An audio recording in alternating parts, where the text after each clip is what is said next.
Hey guys, welcome to Stories and Sound. I'm Francis, here with Villainy. How's it going? Great. Good. Good. Thank you, Francis. Oh, you're welcome. Let's start out, just get a few intros. Who are you guys? What is Villainy? My name's Neil. I'm the vocal noisemaker and rhythm guitarist. And I'm Thom, and I play a lot of the feelings-based guitar throughout Villainy. And Villainy is basically a rock band that we are in with two other people, which is designed to basically break all the things. All of the time. Yeah, all of the time, but in a way that is palatable. Yeah. You approach every situation like, what can I break? Totally. It needs to be a good solid meal. 3 courses. There are a few microphones just out of shot here, and they're not going to last the end. Well, I hope they do. It's a vested interest in this. Yeah. You guys have been real busy. Yeah. Since September. You know, that's when you released Dead Sight. Yeah. And then you went on a massive tour with Devil Skin. I did. Jesus, like, did you look at your calendar coming up to that and you were just like, holy crap, this is intense? It was kind of ideal. We had a record coming out. It was the best way to play to as many people as we possibly could here. So yeah, we were stoked. It was awesome. Yeah. And looking at that calendar, like, because we had basically about 4 months kind of mapped out, and that's a really cool place to be as a band. Like, a lot of the time, like, you just have, like, you know, you'd go on tour for 3 weeks and then kind of go, oh, what do we do now? And so for us, what we basically strive for is just to be constantly moving. Like, I think if we aren't, you know, touring, we're, you know, writing new things, or we are bettering ourselves in many other ways. Yeah. And I think it's the way you've got to be. Like, otherwise you personally get kind of stagnant, and the band kind of gets stagnant as well. It all flows with it. Yeah. You've got to be a shark. Yeah. Hey. Never go backwards and eat your mates. Maybe work on that reference. First part is good. Yeah. It's got that bite to it. It's good. Right, so tell us about Dead Sight. Like, how long was that whole process? Like, because I know Syria came out in June. Like, Yeah. sort of when did you start the recording and things? We started recording it, I think, the April before that. Like the year before. Yeah. So we all went over to Melbourne and spent kind of 6 weeks there, cut that track, and 6 others. Yeah. And then we went back again in about June and did the rest. But we were kind of working on, like, I don't know, 30, 40 songs in that time, and we'd sort of pick 1 out of 5 each day and track that. How was it working with Tom Larkin on that? Because he sort of, like, took you guys under his wing a lot as well, and, like, sort of developing as artists and stuff like that. Yeah. So he did Moat Clear as well. So we kind of, like, we knew each other and we sort of had an understanding. But he'd come out of the Jazz Coleman Punish for their 5 Eyes record, and I think he kind of, like, took a bit of that and tried to apply it to us. He was kind of tougher. And way more direct, which you can sort of do when you know someone, right? Yeah. Like, you know, you've been dating someone 3 years, you can kind of yell at them. It's okay. but you don't do that.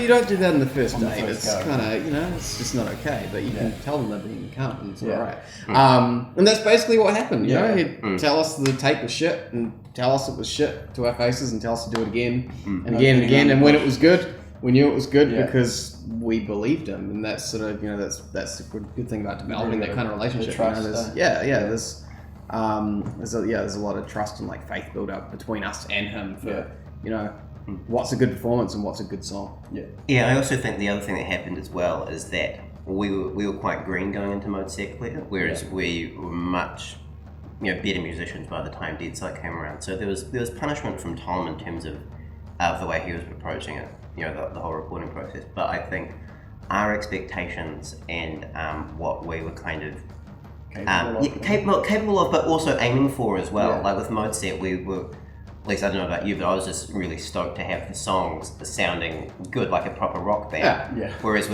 but you know, that's a really exciting thing. Yeah. But whereas on Dead Sight, we basically went, all right, what are we actually going to do tonally for this album to make it stand out? And so we basically, you know, used a whole lot of vintage analog gear and effectively did a whole bunch of things that you weren't meant to do with it, which was turn them up to 15. Yeah. Various things kind of blew up over the course of the recording, but the tonality of it is the sound of things breaking.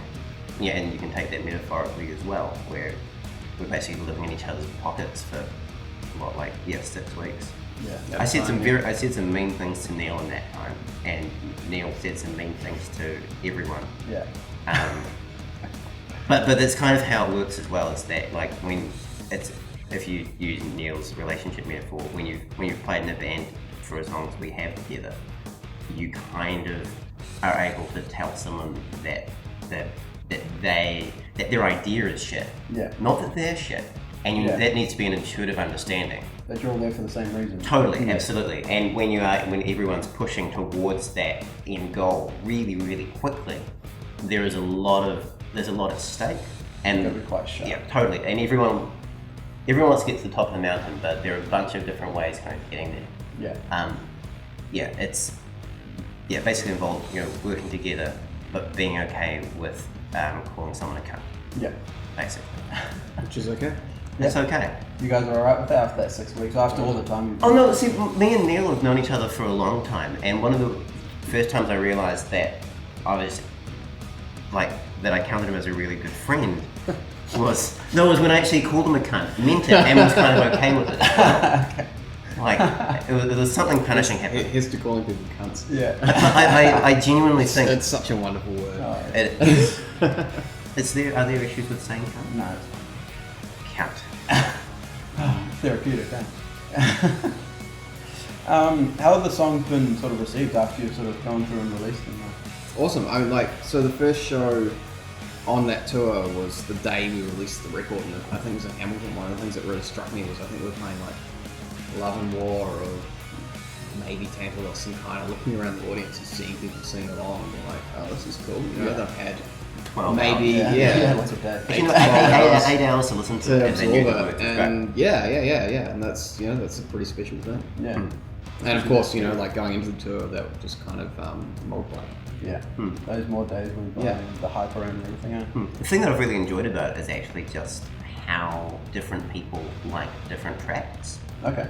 Because one of the things that we always strive towards is that we didn't want to basically have one formula where basically all of your rock songs sound the same and your single is your best version of that thing. I find that so lazy. I think it's lazy. Like, I think if that's your approach, you only have one trick, then you need to basically up your game and try and bring something else to the part. Yeah. And so as a result of that, I think it's been really affirming that, like, we've had some people been like, I love this track, and then other people like, I wasn't really, that wasn't my favourite track, but this, track right at the end, it's that kind of So balance. many different aspects for people to grab on. Totally, yeah. It's not just that one trick. Yeah, and that's been, when you kind of like get a high five when you do something well, like about 18 months after you did a good thing. Yeah. It's basically that. Because when you're making an album, you're basically doing it in isolation and doing it off your judgment. And then when it gets released, all of a sudden you have all of your fans who now have twice the amount of music to kind of consume go, all right, we trust your judgment on this. And have that high five from fans is great. It's really great.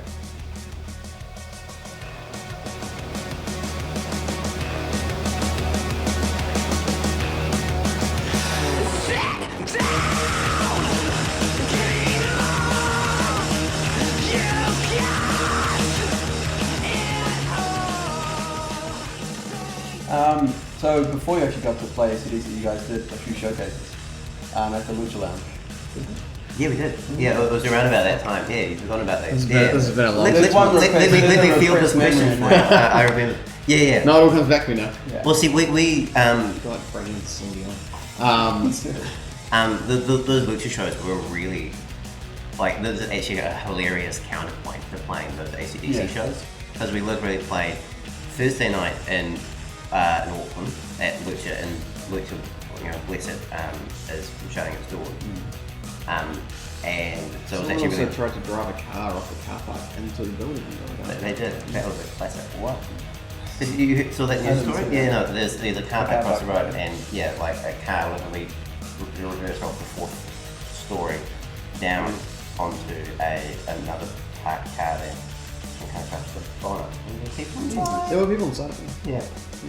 This wasn't at our show, it just No. happened to be in the area. Yeah. But it's that kind of place. But it was a really great counterpoint to playing AC/DC, where we, literally went from playing, we sold out at which it was, 100 people in the pack. Yeah.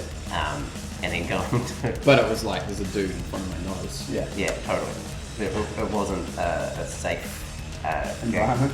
and well, in terms of like, there was a lot of people touching other people with... It's not. No, it's not. You got that at ACDC as well. This is also very true. But like, it was packed, and then to go from like that to AC/DC was just, 15. Quite 20,000 polar people. around. Totally, they're completely different worlds. And Yeah. but it was the entire gamut of what's fun about playing live is playing with people directly in front of your faces, shouting the words back at you. Awesome. Yeah. Playing in a really surreal environment where people are kind of a sea of people. Yeah. Super strange. Yeah. Like real strange. Just this wave. But totally, but then like, I don't know if you found this, but like when you got kind of close to the front of the stage and you kind of make eye contact with people in front of you kind of go, oh my god, He's looking at me. and so I was like, oh, this is interesting. So Yeah. I go over here, and everyone goes, ah! Like, okay, good. Yeah. I understand the psychology of the situation Yeah. now. I had to buy a longer lead though between the Wellington and the Auckland show, so I couldn't quite get to the wings. Rock of the and roll Wellington show. logistics. Totally, absolutely. Like I was like, man, gotta get there. That'd be pretty cool. Playing over there. Playing out on that wing. Like Angus Young would do that. Yeah. That's kind of the end goal now. Yeah. To get shorter. What would Angus do? At that third show, there was a bit of a stomach bug there. Yeah. Yeah. Well, my party line is food poisoning. Yeah. Morning sickness. Unfortunately, I didn't scoop the chicken out of the drain to test it. But, Yeah. next time. Yeah. Next time. See, you saying that makes me think that you thought through this and wanted to go. It was. Was it chicken? I bet it was. Photic through there. It was the chicken. It was still there after the show. Yeah. Take a sample. Yeah. My mind kind of goes now. If this happens to like David Bowie, would someone go and kill him? And sell it. Yeah. Well, Bowie Chunder. Oh yes, Bowie Chunder. that'll go mad one either. Yeah. But yeah, for those that were at the show and didn't kind of hear about it, Neil basically got sick. You were there, right? Yeah. Oh, you were, yeah. Yeah. So I was kind of like, we had dinner and we did sound check, and I was like, normally have a couple of beers or something before the show, and did my usual thing. The doors opened, and I started like smashing the waters because I felt a bit weird. And I went out back at one point, and Julia Deans was there because she knows our sound guy, Yeah. and I was like, I feel real fucking weird. Like maybe I'm gonna vomit. She's like, oh, haha, that's funny doing the front row. Yep, cool. And I go outside and just start wandering around, and I think I did an interview as well. And then like 5 minutes before the show, I just basically make myself vomit, and all the fried chicken comes out in the drain there to be collected later. Sold. Yeah. As David Bowie's vomit. Yeah. And For a different take. and then play the fucking show. And it's the weirdest thing. Like,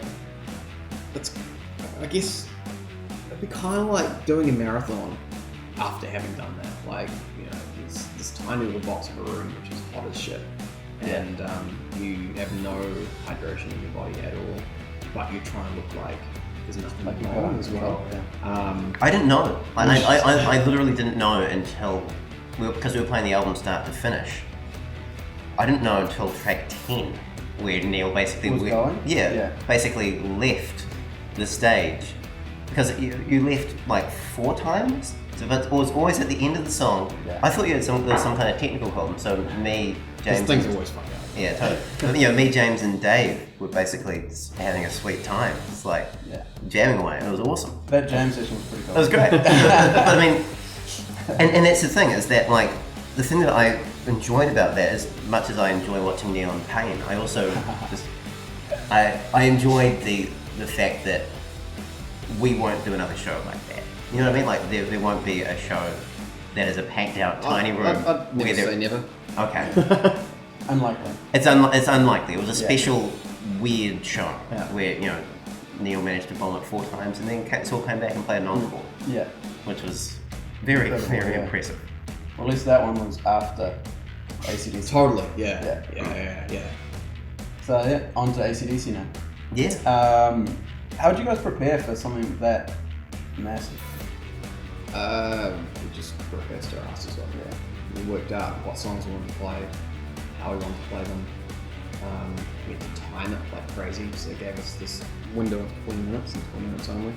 And we were told but no uncertain terms that the guy who was the stage manager was ex-military, and he had no qualms about killing anyone. Yeah, running a very tight ship. Yeah. Yeah, so we timed it. We got it down, and I think we pulled it off both nights. And it's kind of weird, like when you get to that level of rehearsal, because it's like hitting play on a record. It's like we wouldn't do that. We definitely won't be doing that on this tour because we don't need to. We can kind of approach it with got a bit more room to move. Yeah, but it's sort of like you get off stage at the end of it all and you kind of just go, did I hit all the marks? Like, and you sort of instead you end up having these like Thomas was saying, the crowd moments. You end up having these little moments in amongst punishing yourself basically to get through each part without fucking it up. Yeah. That's the end game. And not fuck up. Yeah, but like not fucking up in like a performance aspect. Just like I don't want to miss that transition. So I do. Fuck's the next part. I found those kind of motions really interesting because we had rehearsed that set so much that the performance at AC/DC was all about covering the stage effectively. It was actually doing the show bit of the show. Because the music basically was all set. Yeah, totally, absolutely. Yeah. Like, I think I was playing that. I basically probably dreamed that set for about a month. Yeah. And those were boring dreams after a while, but they were very pragmatic. Yeah. They can become good dreams afterwards once you've experienced it all. Totally, because you can and you take those moments. And you have pants on as well. Whereas those other dreams just weird. You're naked playing the set, and you're like, oh god. I'm a massive cock. Oh no.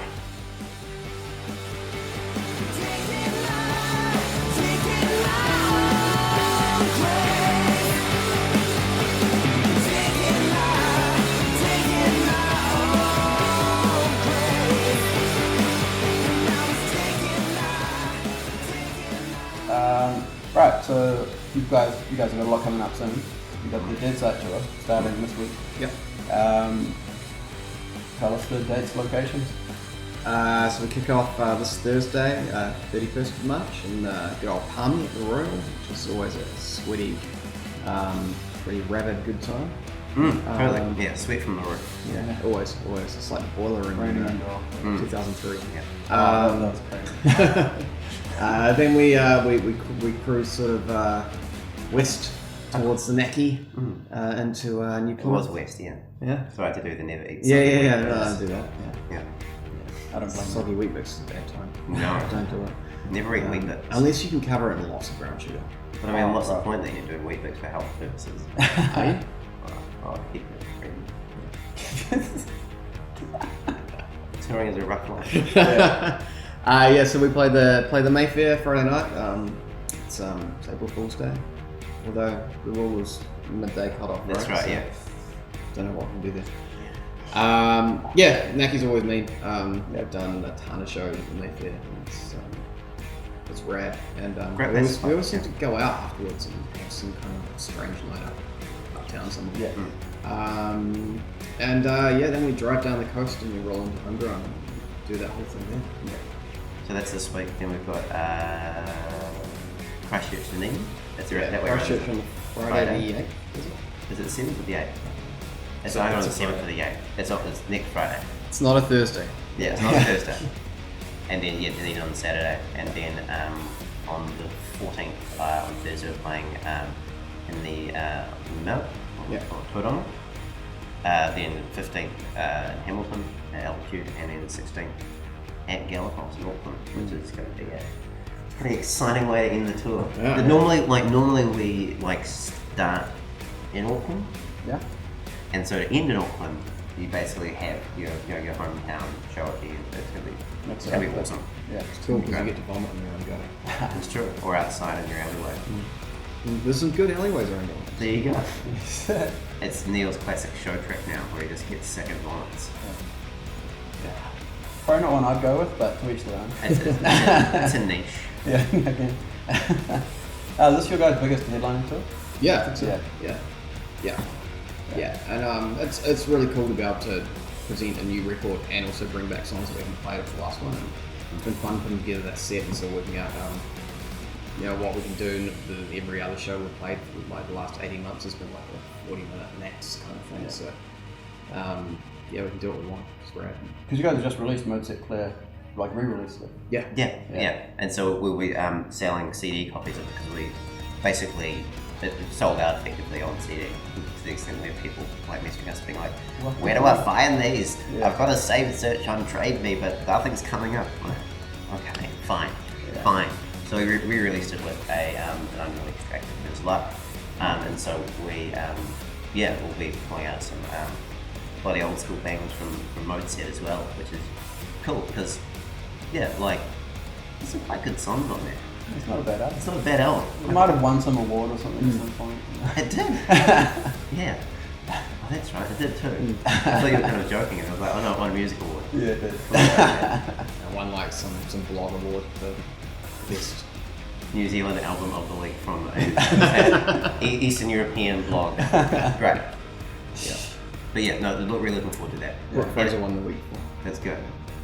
The thing I really like about putting this tour together is actually just been putting together things on our own terms as well, and kind of being able to kind of go, we're going to go and basically set things up the way that we want, and we're going to tour with bands that we want to tour with as well. Yeah. As well, we've got the City of Souls guys and Decades from Christchurch, that both are full of good people, which is really important when you're touring. And solid bands. And really good bands as well. Yeah. Both tick both boxes. Absolutely. And that kind of sometimes you get a shit band and good people, or a good band and shit people. Yeah. And it's hard Are to we a good band and shit people, or shit people and good band? just shit all around. Really awful. I think you're a cunt. That was a callback.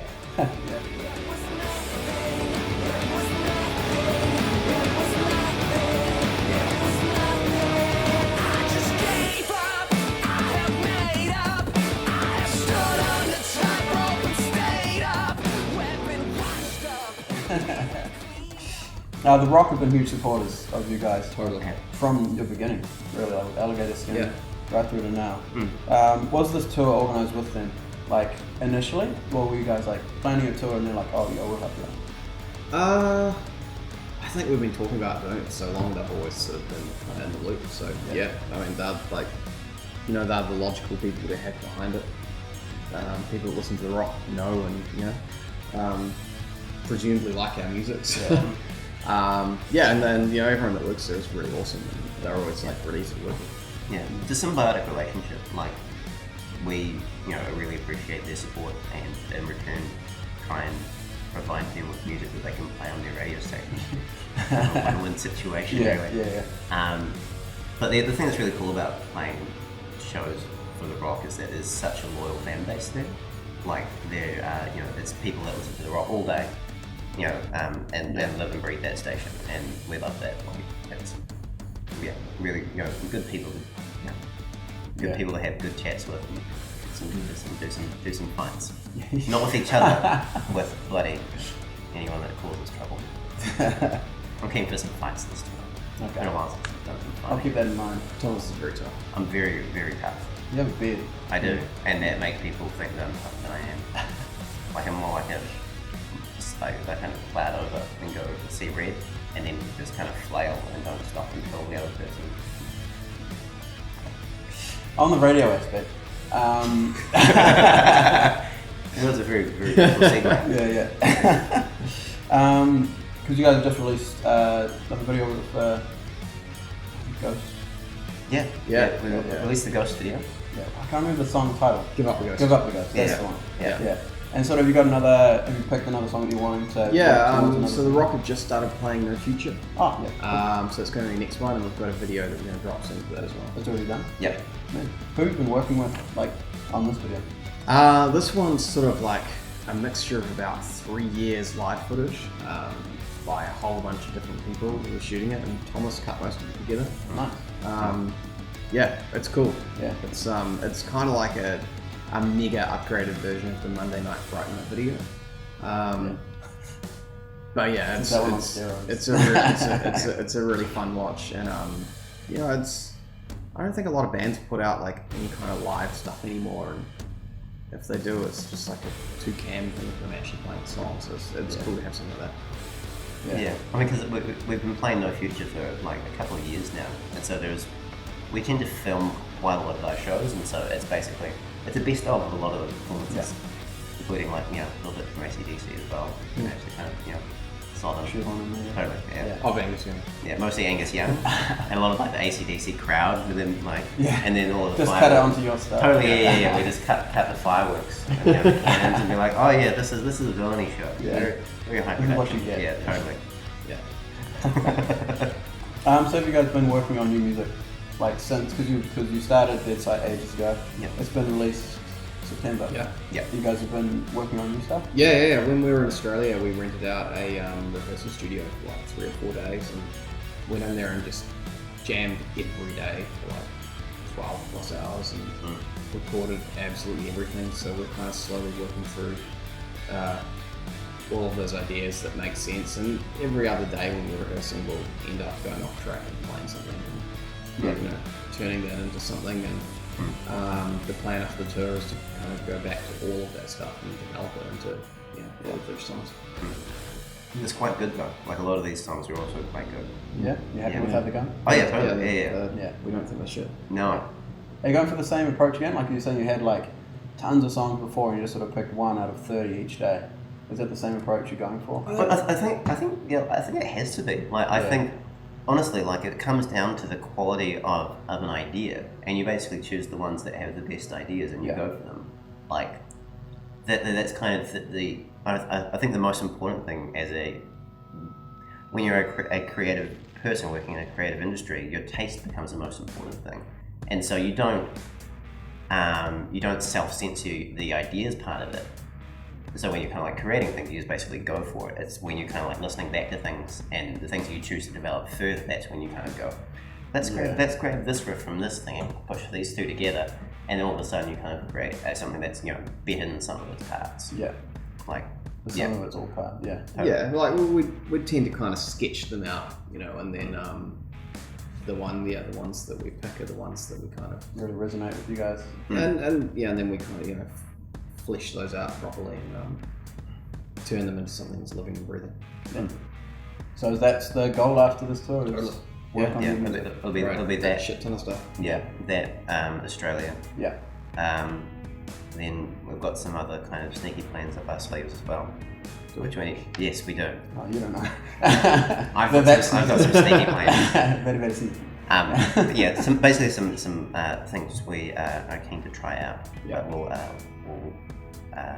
those things will become apparent as they happen. This is the indie documentary, isn't it? Yeah, this is the indie documentary where I get replaced by a robot.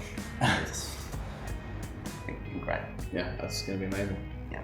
Well, thanks for coming on, guys. Also look forward to the new music. I look forward to everything that's coming up. Oh, it's going to be great. Yeah. Awesome. Cheers. Thanks, Ray. Thanks, Francis. Thanks to Ding Dong Lounge.